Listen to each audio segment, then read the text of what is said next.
बहुत बहुत नमस्कार आप सभी का। आपके साथ मैं हूं ऋतिका पांडे। स्पेशल बुलेटिन देख रहे हैं हमारा। जिले के कोठी बाजार स्थित जेल की बेशकीमती जमीन पर बन रही एमराल्ड हाइट्स को लेकर विवाद थमने का नाम ही नहीं ले रहा है। बता दें आपको, जहां पर समाजसेवी और आम जनता का कहना है कि ये जमीन निजी हाथों में देने का निर्णय गलत था।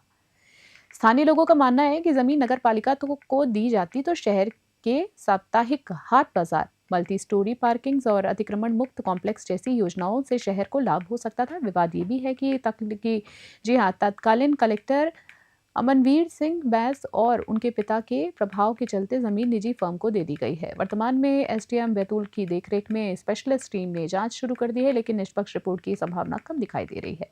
अब सवाल सामने है कि क्या बैतूल की यह महत्वपूर्ण जेल जमीन निजीकरण के खतरे से बच पाएगी या आमजन के हितों से समझौता होगा। बैतूल से कमलाकर ताड़ी की स्पेशल रिपोर्ट देख रहे हैं।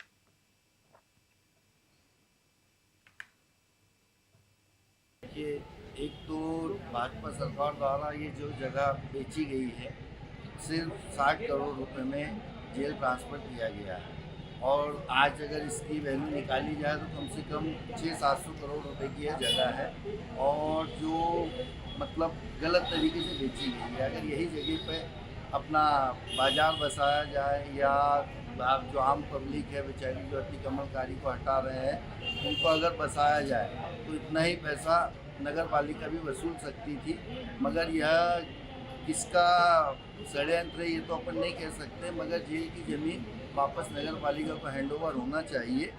इससे आम जनता को बहुत ही सुविधा मिलेगी और शहर भी व्यवस्थित बसेगा। शहर में जो हाट बाजार अभी रोडों पे लग रहा है, क्या उसकी कहीं और व्यवस्था की जा सकती थी?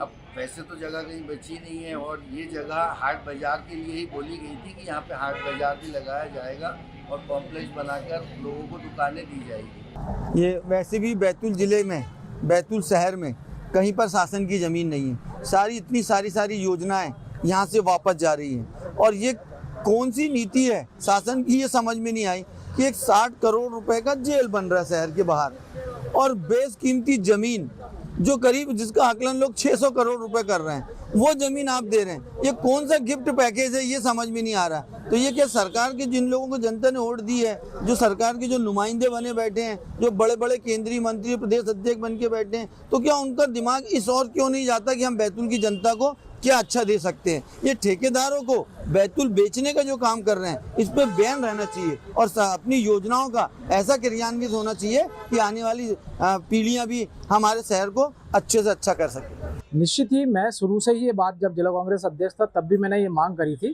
कि ये ज़मीन जो है वो नगर पालिका को दी जानी चाहिए थी। इसको बेचने का कोई उपयोग नहीं था और बेशकीमती ज़मीन जो केवल 60 करोड़ रुपए में बेची गई है, उसके रेट में भी बहुत ज़्यादा डिफरेंस है। नगर पालिका ने खुद इसमें आपत्ति लगाई थी, उसके बाद भी ये ज़मीन उनको हैंडओवर कर दी गई। अगर नगर पालिका के पास ज़मीन रहती तो आज ये जो बैतूल का बाजार है, जो तितिर बितिर है, वो एक जगह आ जाता। नगर पालिका उसका सही तरीके से उपयोग अगर कर लेती तो निश्चित ही सारा जो रोड पे बाजार लग रहा है, अतिक्रमणकारी हैं और भी बहुत सारी चीज़ें, पार्किंग की व्यवस्था भी वहाँ पे बहुत सुंदर तरीके से हो सकती थी। लेकिन बिल्कुल अधिकारी, बड़े अधिकारी इसमें जिम्मेदार हैं, उनके खिलाफ भी कार्रवाई होनी चाहिए और ये ज़मीन सही में नगर पालिका को उपयोग के लिए दी जानी चाहिए थी। जब जेल बाहर बन रहा है, ग्रामीण क्षेत्र में बन रहा, तो शहर की ज़मीन नगर पालिका को मिलनी थी। निश्चित ही इससे पूरा जो बाजार है वो एक सिस्टमेटिक तरीके से वहाँ पे शिफ्ट हो जाता, किसी को कोई आपत्ति भी नहीं होती, क्योंकि ये बीच शहर की एक क्रीम प्रॉपर्टी थी जो नगर पालिका के हाथ में आती। तो निश्चित ही ट्राई सिटी के युवा उद्यमियों ने सोमवार को चंडीगढ़ प्रेस क्लब में स्वान क्लीन स्टार्टअप की औपचारिक शुरुआत की है। ये पहल पारंपरिक और असंगठित ड्राई क्लीनिंग इंडस्ट्री में ग्लोबल स्टैंडर्ड्स लाने के उद्देश्य से रखे गए हैं। आपको बता दें, startup British engineered dry cleaning तकनीक और लॉन्ड्री सेवाओं के माध्यम से 24 घंटे के भीतर सुरक्षित और भरोसेमंद सेवाएं उपलब्ध कराएगा। फाउंडर की बात करें तो जी हाँ, प्रगदीत सिंह, कुलवंत धवन, यश पहल, विनय कुमार और अशोक गाटी ने बताया है कि ट्राई सिटी के 5 सर्विस सेंटर्स के ग्राहक लाभान्वित होंगे। स्टार्टअप पर्यावरण संरक्षण और इंटरनेशनल सेफ्टी स्टैंडर्ड्स को प्राथमिकता देगा। जी आपको बता दें, प्रसिद्ध मोटिवेशनल स्पीकर और पूर्व IAS विवेक आत्रे ने फाउंडर्स की सराहना की है। आपको बता दें, साथ ही साथ उद्यमियों को सक्रिय समर्थन देता है ये रोजगार और स्टार्टअप पुरानी हानिकारक प्रक्रियाओं की जगह सुरक्षित, टिकाऊ और उच्च गुणवत्ता वाली सेवाएं सुनिश्चित करता है। चंडीगढ़ से जगदीश कुमार की स्पेशल रिपोर्ट।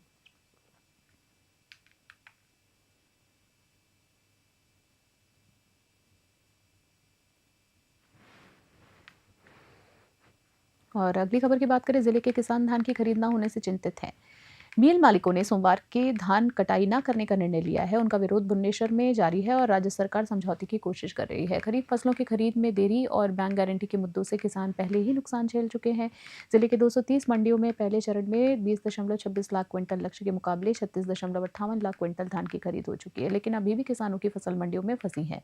धान प्रति क्विंटल 1700 रुपए के भाव से बिक रहा है, लेकिन ठंड और नमी के कारण किसानों की मुश्किलें बढ़ गई हैं। जिला प्रशासन का कहना है कि मिल मालिकों ने धान की खरीद रोकने की कोई आधिकारिक सूचना नहीं दी है। किसानों को मंडियों और खलिहानों में पड़े धान की बिक्री को लेकर संशय है, जिससे किसानों की परेशानी और बढ़ गई। कालाहांडी से लक्ष्मण वर्मा की स्पेशल रिपोर्ट।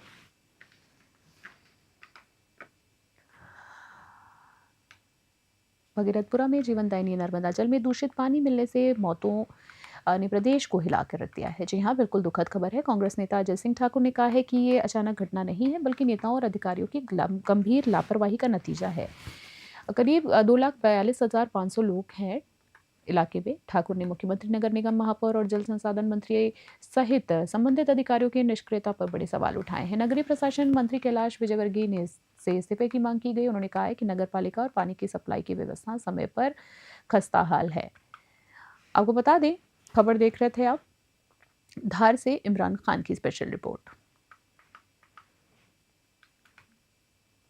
जिले के रेहटी तहसील में कांग्रेस ने इंदौर में दूषित पेयजल से हुई मौतों के विरोध में जोरदार प्रदर्शन किया है। ब्लॉक कांग्रेस अध्यक्ष चंद्रपाल पटेल गुडूट के नेतृत्व में कार्यकर्ताओं ने मुख्य मार्ग पर नारेबाजी की है, घंटी बजाकर विरोध जताया है और नगरीय प्रशासन मंत्री कैलाश विजयवर्गीय के पोस्टर को गंदे नाले में डुबोया है। प्रदर्शनकारियों ने घंटा मंत्री इस्तीफा दो के नारे लगाए हैं। वहीं कांग्रेस नेताओं ने नगर निगम और प्रशासन को जिम्मेदार ठहराते हुए मृतकों के परिजनों को मुआवजा देने, दोषियों पर कड़ी कार्रवाई और निष्पक्ष जांच की मांग की है। उन्होंने चेतावनी दी है कि यदि शीघ्र कार्रवाई नहीं हुई तो आंदोलन और तेज किया जाएगा। प्रदर्शन इंदौर और जल त्रासदी का असर जो है ग्रामीण और शहरी क्षेत्रों तक फैलने के संकेत है, जहां जनता सुरक्षित पेयजल की मूलभूत मांग को लेकर सड़कों पर उतर आई है। सीहोर से रामनिवास यादव की स्पेशल रिपोर्ट देख रहे हैं आप।